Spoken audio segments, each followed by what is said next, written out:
दोस्तों, भगवान कृष्ण की नगरी द्वारका, इस जगह पर भगवान कृष्ण के साथ साथ महादेव का भी वास है। यहाँ पर भगवान शिव ज्योतिर्लिंग के रूप में विराजमान है। यहाँ पर भोलेनाथ के नागेश्वर अवतार के दर्शन होते हैं, जिन्हें नागेश्वर ज्योतिर्लिंग के नाम से जाना जाता है। नागेश्वर ज्योतिर्लिंग द्वारकापुरी से 17 किलोमीटर दूर बेट द्वारका जाते वक्त रास्ते में आता है। भगवान शिव का यह मंदिर 2500 साल पुराना है, लेकिन इस मंदिर का कई बार रिनोवेशन हो चुका है। द्वारका में भगवान शिव ज्योतिर्लिंग के रूप में कैसे स्थापित हुए, इसके पीछे एक बहुत ही इंटरेस्टिंग कहानी है। पौराणिक कथा के अनुसार हजारों साल पहले एक व्यापारी था। वो भगवान शिव का भक्त था। उसका नाम सुप्रिय था। सुप्रिय धर्म में बहुत ज्यादा विश्वास करता था और इसी वजह से अपनी कमाई का बड़ा हिस्सा लोगों को दान कर दिया करता था। वो व्यापारी हर किसी की मदद के लिए हमेशा तैयार रहता था, लेकिन सुप्रिय की शिव भक्ति राक्षस दारूक को बिल्कुल भी पसंद नहीं थी। राक्षस दारूक नहीं चाहता था कि कोई महादेव की भक्ति करे। वो चाहता था लोग उसे भगवान की तरह माने और सिर्फ उसी की पूजा करें।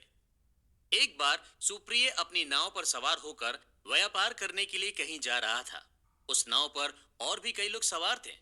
राक्षस ने नाव पर हमला बोलकर सुप्रिय समेत कई लोगों का अपहरण कर लिया और सभी लोगों को जेल में बंद कर दिया। सुप्रिय तो शिव भक्त थे, इसलिए उन्होंने जेल में भी भगवान शिव की आराधना करनी शुरू कर दी। वो लगातार ओम नमः शिवाय मंत्र का जाप करते रहे। सुप्रिय के साथ साथ जेल में बंद और भी कैदी भगवान शिव से प्रार्थना करने लगे और सभी ओम नमः शिवाय का जाप करने लगे। सुप्रिय ने जेल में भी सबको शिव भक्त बना दिया। ओम नमः शिवाय मंत्र की आवाज राक्षस के पूरे महल में गूंजने लगी। जब राक्षस ने देखा कि जेल में भी लोग भगवान शिव की भक्ति बंद नहीं कर रहे हैं, तो उसे बहुत ज्यादा गुस्सा आया और उसने सुप्रिय को मार डालने का हुक्म दे दिया। लेकिन ये सुनकर भी सुप्रिय बिल्कुल नहीं डरा। उसे पूरा विश्वास था कि भगवान शिव उसकी रक्षा जरूर करेंगे। वो अपने साथ साथ दूसरे लोगों को भी इस मुसीबत से छुड़ाने के लिए भगवान शिव से प्रार्थना करने लगा। सुप्रिय की भक्ति से भगवान शिव बहुत खुश हुए और उन्होंने प्रकट होकर सुप्रिय को दर्शन दिए। भगवान शिव ने सुप्रिय को पाशुपत अस्त्र दिया ताकि वो अपने साथ साथ जेल में बंद दूसरे लोगों की भी रक्षा कर सके। उसके बाद भगवान शिव वहीं पर शिवलिंग के रूप में विराजित हो गए। भगवान शिव के कहने पर ही इस ज्योतिर्लिंग का नाम नागेश्वर ज्योतिर्लिंग रखा गया। भगवान शिव के दिए हथियार से सुप्रिय ने राक्षस दारूक और उसके साथियों को मार डाला।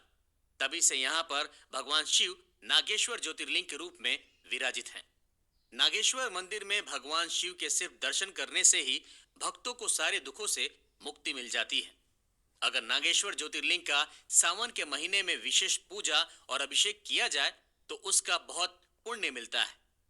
नागेश्वर मंदिर के गर्भगृह में स्थापित ज्योतिर्लिंग दूसरे ज्योतिर्लिंगों से थोड़ा बड़ा है, जिसके ऊपर चांदी का कवर चढ़ाया गया है। नागेश्वर ज्योतिर्लिंग पर फन फैलाए नाग देवता भी विराजित हैं, जिन्हें चांदी से बनाया गया है। जिन लोगों की कुंडली में काल सर्प दोष या फिर नाग दोष होता है, वो खास तौर पर इस मंदिर में आकर भगवान शिव का अभिषेक और पूजा करते हैं। ऐसा करने से उन्हें काल सर्प दोष और नाग दोष से मुक्ति मिलती है। इस ज्योतिर्लिंग में भी पूजा और कर्मकांड के दौरान धोती पहनकर ही अंदर जाने की परमिशन है। नागेश्वर मंदिर में शाम 4 बजे बाबा भोलेनाथ का श्रृंगार किया जाता है, जिसके बाद किसी को भी गर्भगृह के अंदर जाने की परमिशन नहीं होती है। लोग दूर से ही नागेश्वर ज्योतिर्लिंग के दर्शन करते हैं। यहाँ शाम 7 बजे आरती होती है, जिसके बाद रात 9 बजे मंदिर के दरवाजे बंद कर दिए जाते हैं। सावन के महीने में लाखों श्रद्धालु भगवान नागेश्वर के दर्शन करते हैं। कहा जाता है कि जो भी भक्त सावन महीने में मंदिर के अंदर बैठकर नागेश्वर ज्योतिर्लिंग की कहानी सुनता है, उसे सीधा मोक्ष मिलता है और शिव धाम में जाता है। जन्माष्टमी के दौरान भी नागेश्वर मंदिर में हजारों लाखों श्रद्धालु पहुंचते हैं। इसका कारण ये है कि पास में ही श्री कृष्ण की नगरी द्वारका है और जन्माष्टमी के मौके पर द्वारकाधीश के दर्शन के लिए देश ही नहीं बल्कि विदेश से भी कृष्ण भक्त आते हैं। इसी वजह से द्वारका आने वाले भक्त नागेश्वर ज्योतिर्लिंग दर्शन के लिए जरूर आते हैं। नागेश्वर मंदिर का आर्किटेक्चर बहुत ही खूबसूरत है और इसका परिसर भी बहुत बड़ा है। परिसर में भगवान शिव की ध्यान लगाए बैठे एक बड़ी सी मूर्ति भी है जिसकी ऊंचाई 80 फीट है। ये मूर्ति मंदिर से करीब 3 किलोमीटर की दूरी से ही नजर आने लगती है।